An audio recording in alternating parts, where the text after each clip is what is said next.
real pleasure to present this particular product concept to you. I want to talk about a liposomal caryophyllene. We haven't heard much about this particular terpene that is one of the highest levels that occurs in cannabis, but it has a number of beneficial properties that I think that we have been capitalizing on when in part of the entourage for the endocannabinoid system. So I want to take you through some of the potential benefits for this particular model. First off, what is caryophyllene? This is an herbal substance that is found in well over 1,000 plants. 36 species offer high concentrations of caryophyllene, and the oils can be extracted from that. They range from concentrations of 30% to as much as 70% in some particular plants.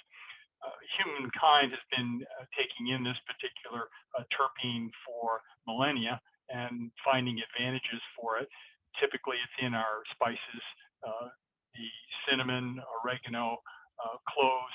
All of these contain significant amounts of caryophyllene, and one of the reasons why it is so good for us and good for humans. The other point to make here is that this is something that we've been doing for millennia, and we've had the test of time as to the particular benefits. Now, the structure of this particular molecule is very interesting in that it is bicyclic, and because of the conformation, it can flip back and forth to different isoforms. And because of that, it really broadens out its connectivity to other receptors and to other systems, and explains why it can be such a diverse modulator. Now, it is approved as a food additive and a substance that can be put into foods. Typically, it's a minimum quantity that is being used, but it is considered as generally regarded as safe in that particular category with other standard food additives. And so you don't come upon many of the barriers that you might encounter with other substances, in that this is well established, and there are some of the different isoforms are pointed out here. How does caryophyllene work? Well, the main target of caryophyllene is on the CB2 receptors. It is a selective agonist for these particular receptors. And I've listed off a number of the different diseases that have significant issues with and control by using the CB2 receptors. There's also the PPAR gamma pathway as well. So you get an idea for these major targets that are present here. And it is a very strong agonist for the type 2 receptors. Now, the type 2 receptors are the ones that are generally regarded as being those in our immune system peripherally, but we have evidence to show that these are in fact located in the brain and in many neurons of the body. In addition, it works as an inhibitor of the toll-like receptors, and that probably explains some of the benefits that come with regard to pain and regulation. This is the full cadre of different links that caryophyllene has with the body, a number of these different pathways, and you'll recognize these really involving many of our disease mechanisms, as well as health and resilience. So it really covers a broad spectrum of potential for different parts of the body and mediating for a number of different disease entities and conditions. Well, how does that compare with cannabidiol? Well, I've listed off many of the direct actions as well as the indirect actions of CBD here, where you see the number of receptors, the connections, and you do see many of some common ones on the left side, where we're looking at the agonism or the positive allosteric modulation. But the right side, that is not an area where caryophyllene takes a particular target, so that there is potential for caryophyllene to complement the CBD, and that's been my experience. In addition, CBD works a great deal by indirect action, upregulating the endocannabinoid system and a number of both epigenetic, as well as controlling some of the arachidonic acid metabolism for some of those anti-inflammatory substances that we deal with regarding the epoxides. So one of the features of CBD is inhibition of the fatty acid amide hydrolase, which upregulates the endocannabinoid system. Imagine if you have this combination of modulating the endocannabinoid system, upregulating it, at the same time as providing a stimulus for direct agonistic activity at the cannabinoid type 2 receptor for control of immune type of issues. With regard to the scientific study, this molecule is about where CBD was 7 years ago, in that there are about 3,000 articles that have been published regarding BCP. And the history goes back to 1964 in terms of the identification and some of the pharmacokinetics that are involved with this.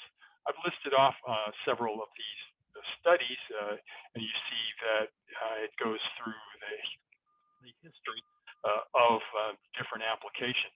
But unfortunately, there are not a great deal of human studies in this regard. In fact, I've listed those off here where we're really dealing with only 5 human studies that have been done. Many more studies have been completed with regard to human cell cultures and also experimental models or human tissue studies, but there have been no broad scale studies, human studies that have been done on the molecule.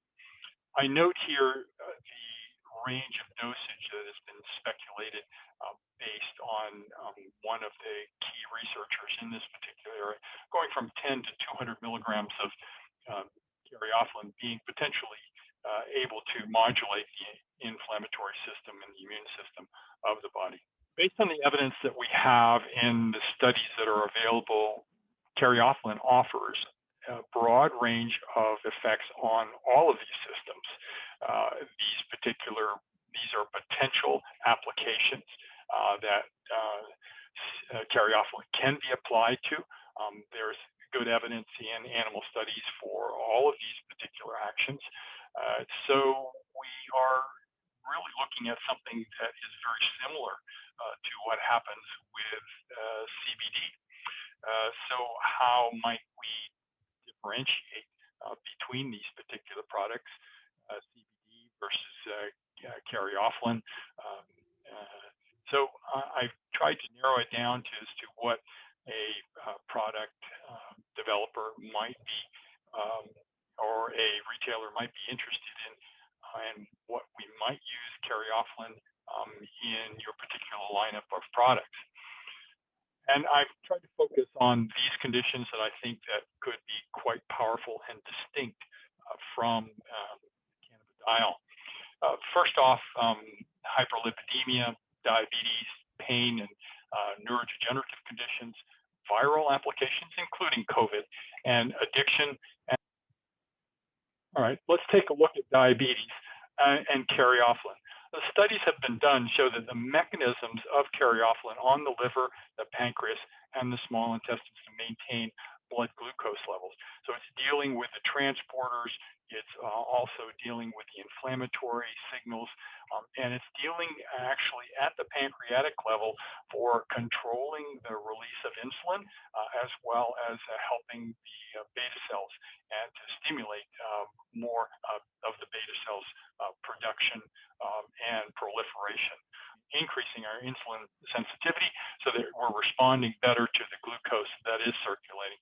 At the same time, it's protecting the liver, and through the PPAR alpha and gamma systems, it's modulating how we control the lipids that are released from that system. Viral. And that's certainly of current importance at the present time. What actually happens through the CB2 activation is that it's inhibiting the ACE2 receptor, blocking that particular viral entry. And we now know that this virus actually enters through the most part through the nose process right into the brain, and it's circulating through the mucous membranes as well throughout the body. And so there's a lot of virus that's actually entering into the body and into the brain that are giving us some of our COVID long haul complications, as well as within the mucous membranes where there are ACE2 receptors that are present and in the lung. Then we've got caryophyllene blocking that particular pathway, preventing the formation of these particular endosomes that are going to distribute these particular viral particles throughout the body, and actually modulating some of the reactive cell types that are present. It's going to inhibit some of that cytokine storm, modulate it so that it's still providing some immunoprotection, but preventing these catastrophic problems that we see with pulmonary manifestations, intestinal, myocardial, renal, and brain inflammation very specifically. Well, I put them in categories because of the particular focus conditions that we might see for caryophyllene. So, and there's a bit of a crossover here. So we have the CB2 receptor activation. That's very much true. And I mentioned the toll-like receptors that are involved. And so when you're getting a blending of these particular mechanisms and where you're modulating the neurologic activity, you're getting a decrease in inflammation and you're getting a decrease in the transmission of pain that's going along with that. So in the bottom center there, you see neuropathic pain and some of the pathways that are involved with that, with the inhibition of the COX-2 as well as the inflammatory cytokines that are going on. All of these play a role in pain, but they also play a role in neurologic disease as well as neuroinflammation. There are even specific effects that have been shown in Alzheimer's disease and some of the tau phosphorylation as well as the amyloid beta aggregates that occur. There's a stimulation of the brain-derived neurotrophic factor, which is going to help with the plasticity of the brain and improve the brain function overall. So it could have this major role in modulating both for traumatic brain injury, in which many of these things are disordered, as well as improving cognitive function and protecting us from degeneration. I'm really glad that you asked that, because this is really quite valuable. And I think that this is one of the key targets that your company ought to consider with the use of caryophyllene. And the reason why is because of the blend of mechanisms and that are involved with it. Of course, we have these particular receptor systems, and we've already talked about diabetes and the modulation of the pancreas as well as the insulin sensitivity, but we're also regulating lipid metabolism with the PPAR alpha particular pathway and fatty acid oxidation, and we're stimulating the release of lipolysis, and so there's actually going to be more of the fat cells are going to be released into the body rather than being accumulating into the fat cells. So you're not getting the obesity and hyperinflated type of cells that we so commonly see with with high fat intake. So it's going to protect us against the damage and the disorders that come from high fat intakes. Now, very specifically, these are the effects, the hypolipidemic effects of beta caryophyllene. Now, what's fascinating here is that it was compared head-to-head with avastin, a statin type of drug, which of course is a $60 billion global market. And caryophyllene was almost as effective, reducing the LDL 39% and increasing the HDL by 43% after a high-fat diet. So the real potential here is interesting. Now, the mechanism here is really quite fascinating, is it actually reduces the reactive oxygen species that are being generated. So that's an antioxidant effect as well as anti-inflammatory effect. And that inhibits the HMG co-reductase, which is the key factor for the statin inhibition that's blocking cholesterol synthesis. Now, so it's an indirect effect providing inhibition of the mevalonate pathway, this HMG co-reductase, which is what statins do. The problem with statins is that there's a high range of adverse effects and even kidney failure in some cases. With rhabdomyolysis, dealing with acute renal impairment. Caryophyllene is activating the AMPK mechanism. It's going to cause a release of inhibiting lipogenesis and that fat formation into the fat cells, and it's going to increase the fat burning out of the body. So it's really a broad spectrum and much more holistic approach to hyperlipidemia that is a very popular and very concerning for the current populations of the world, especially the developed nations. I think that another target of interest might be addiction. Caryophyllene could be used in addiction. And I think that this might be a good target because then you're not dealing with anything from cannabis. You're dealing with another natural herb that is present that can be put into a delivery system and can be sort of a non-cannabis cannabinoid and work on the body in a very effective way, particularly for working on addiction. What we have evidence here for is that CB2 receptors and CB2 receptor agonists that have been developed by the pharmaceutical industry, and I list those off to the left where these different experimental compounds have been used, and how effective that they have been for a number of different, are typically drugs of abuse that we encounter. And caryophyllene is going to be in that particular category, although it's not listed, but because it is a natural substance, then you're not going to get that particular, you're not going to find those particular pharmaceutical properties. The mechanism that's involved is actually reducing the reward, the drug seeking, the anxiety and sensitivity to other drugs of abuse, in complement or in contrast to THC, where a lot of the talk is being done about perhaps THC dependence and sort of the cannabis addiction, and not coming from the cannabinoid, there'd be no resistance to that particular area. These are the products that are now on the market that are available. And actually in the center there, you have the elixinol product that has listed copaiba oil. And it turns out that copaiba oil is one of those plants that can have as much as 50% of caryophyllene in it. And in fact, there are herbal essential oils that are offered as copaiba and can be used topically. They are not designed for oral administration. There are other products that I've listed there that contain a significant amount of caryophyllene, but frankly, they're disgusting in taste and flavor, and they are not very palatable whatsoever. In contrast, with a liposomal form that has been developed by Cellgate technology, it is highly palatable, bioavailable.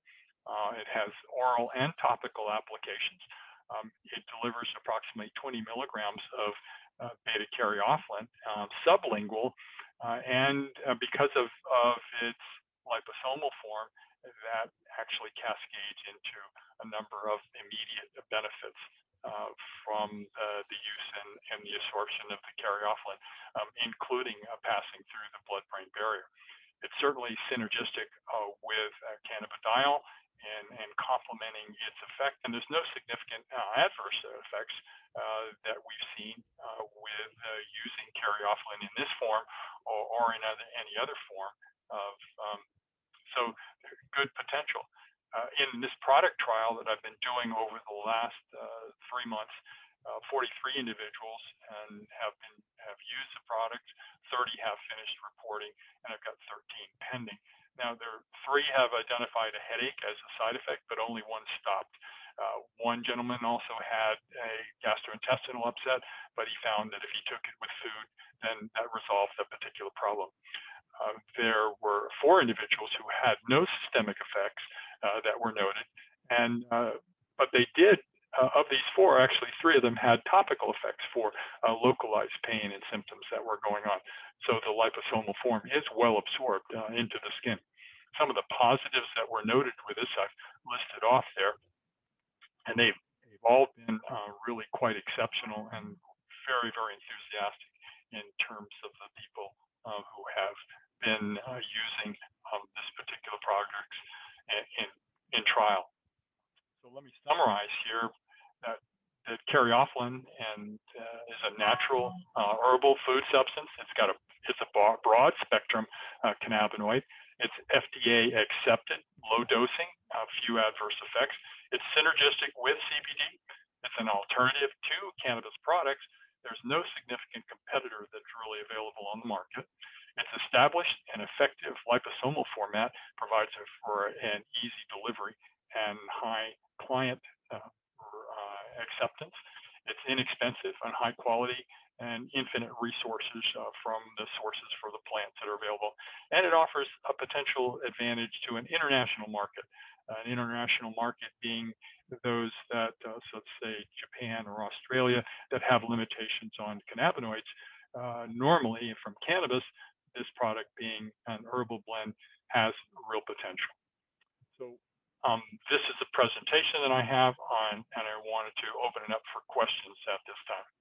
And about a half a milliliter twice a day. But for most of the cannabinoids, what we find is that you have to adjust them to your particular symptom control. So it is variable. I think that there's the CBD is a half-life of between 8 and 30 hours, and I think this product probably fits into that. I did want to mention one other thing is that many of these patients that I've been doing the trial on actually are on or using cannabidiol already and significantly amounts of it, and they find that this enhances their particular performance, and they get additional performance benefits from using this. I don't have the final pricing, but it's going to be in the range of current CBD products, probably less. I'm part of the development, and I have enthusiastically supporting and pushing them to this development. It is a company that does white labeling, so it could be custom produced for an individual company, and